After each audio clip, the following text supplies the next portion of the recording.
Good morning, everyone. Welcome back to the Betting with Babies YouTube channel.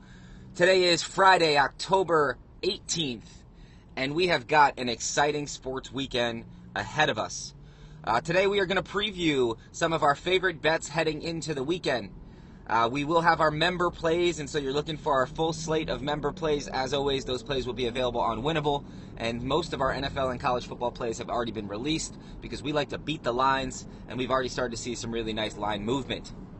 So I'm going to give one game out in college football, and then we're going to give 1 to 2 in the NFL.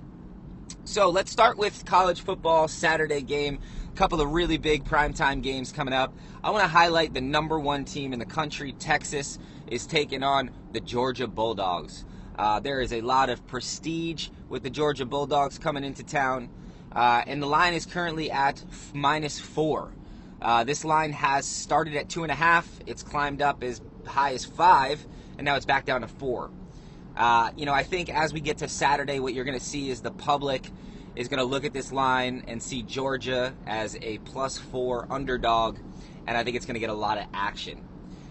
The challenge here is, I believe that Texas is going to put enough pressure on that Georgia quarterback, and we've seen that he has not been so solid when he is getting moved around the pocket. I know he's going to be a top pick in the NFL draft, but the way that this defense flies around, I could see it causing some trouble and limiting the effectiveness of that offense. Now you flip over to the defensive side. Georgia always known for having one of the best defenses in the country. You are going up against an elite level college football offense. They got two quarterbacks that can sling it and beat you every which way possible, and some of the best weapons that you're going to find on a football field this year. And so I don't believe that Georgia's going to be able to stop Texas's offense. Now, it might make it a little bit more difficult for them to score from what you've seen this year, but I think they're going to get many opportunities. And I see this as a game where Texas might even look to blow them out. And I know that sounds crazy. When I say blowout, I mean for Georgia, that's probably a 2-possession win. But I wouldn't be surprised if this game gets up to 10, 13, 17 points, and then maybe, Georgia gets a garbage touchdown in the end. But we cover our spread. And so, as you can see, my first lean and play that I'm giving you, if I've already locked it in, is the Texas Longhorns, horns up, at -4. That plays a little bit later on in the day.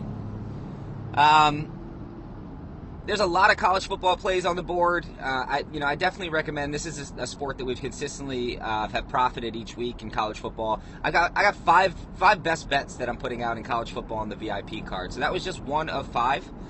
So you're interested in getting the other 5 cards, again, we offer a daily, weekly, monthly membership. We even offer a free trial, so feel free to reach out if you've never been a member with us. But the weekends is when we cash. All right, let's move on to free play number 2. I'm looking ahead to the NFL. I am always excited to look ahead to the NFL. The public has a tough time looking 1 to 2 days ahead on games, and that's really where you find a lot of value. So I have identified 2 games that I absolutely love in the NFL, and I'm going to give them out to you right here. The first game is a division game, the NFC East. You've got the Eagles on the road going up against the New York Giants. The current line is Giants +3, so you've got a home dog for a team that's looked fairly good. They've actually got a better record than the Eagles, surprisingly. They've been a bit scrappy. I think Daniel Jones has actually outperformed what many people thought that he was going to be able to do. And you got Neighbors coming back, who's just an absolute stud wide receiver on the outside. It's going to put pressure on any defense. And, I think they really like what they're seeing from Neighbors and the rest of the team.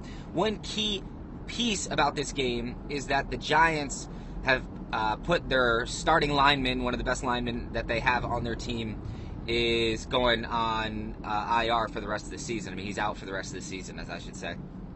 And that's going to be a huge loss.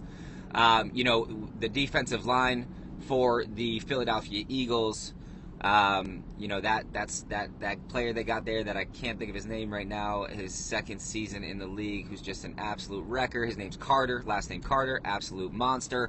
I think losing a big piece on your O-line, the Giants have a really good O-line, but they don't have as much depth on the O-line. So I think that's going to cause some problems. He is a game wrecker for sure. And so I like the Philadelphia Eagles to limit whatever Daniel Jones has been able to do. and then you're going to leave it up to Singletary. And I like the way the linebackers cover the run.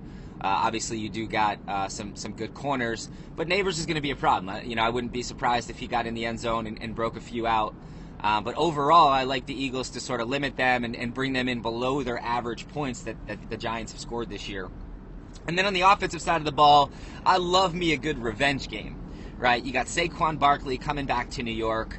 Very well-documented relationship that they had, especially towards the end. And for him to be traded to a division team is something that rarely happens. Rarely happens.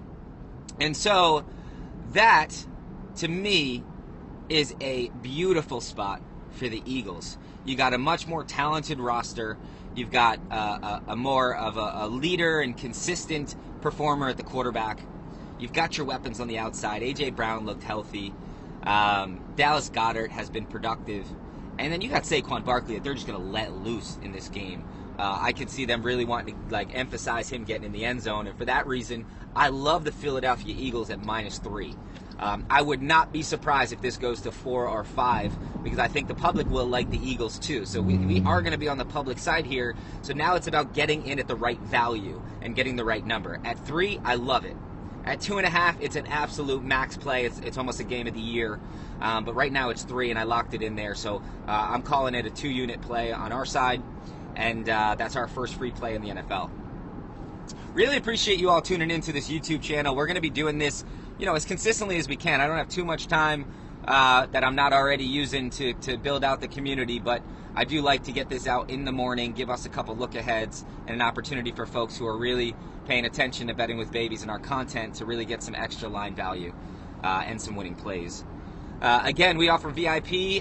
Typically in the NFL, that's going to be about 5 to 6 best bets. I am in the Circle Million tournament. I'm sitting at about 900th place, which is 70-ish percent, 74%. So a little below where I was last year, but we got plenty of football left. So if you are interested in getting our full NFL card, you can sign up on Winible.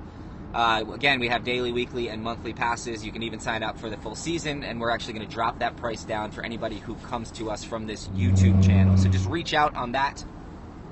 I'll give you one more play in the NFL that I love, and it's going to go to the game of the week. For me, the game of the week. I am a New York Jets fan, and I have been on the Jets the last 2 weeks, and it hasn't worked out. I'm not jumping off the wagon this week. I think this is a matchup with Russell Wilson that's going to start this game in Pittsburgh. They've got an elite defense. They've been a bit stagnant on offense, and so they don't scare me on the offensive side of the ball. They do scare me on the defensive side of the ball, right? And Aaron Rodgers is taking some big hits. You've got a few game wreckers on that side, and so we do have to make sure that we're going to protect the quarterback. And I think one of the best ways that we do that is we get Devontae Adams on the field, and we spread it out with some of the best skill players that you're going to find in the NFL. So you're going to have Garrett Wilson in the slot, you got Lazard at the 2, and you got Devontae playing the Z. I mean, at that point, it's going to open up a lot for Breece Hall, and it's going to take a lot of pressure off of that offensive line. And so I think that's how we protect Rodgers this week. We spread those skill players out. We force him to cover those guys. Put 2 on the top. You got to pick your poison. Who are you going to guard? You're going to keep another guy in the box and try to limit Breece? You're going to put 2 on Devontae, or you're going to try to find somebody who's going to shadow Garrett Wilson around. Either way, Rodgers is going to like those choices, and he's going to let the defense manipulate where the ball goes. And I like the Jets to get a win at -1.5. So, lock that in there. That's a later game. That's at 8 p.m. Probably do a same-game parlay for that game. We've crushed the last 2 Jets same-game parlays. I mean, I know how that team plays, so I like our angles that we can get with that game. So look out for that as well on the Instagram page. Well, we're going to wrap it up there. I appreciate everybody for tuning in. We will do these a few times a week, definitely leading up to the weekend, and try to give everyone some free plays and some insights into how we got to those plays. So lock those bets in. As always, whether you follow or fade our picks, we hope you make some cash. This is about building a community, helping create a profitable sports betting community for parents, and we're all about helping parents balance babies and bets. We will see you next time.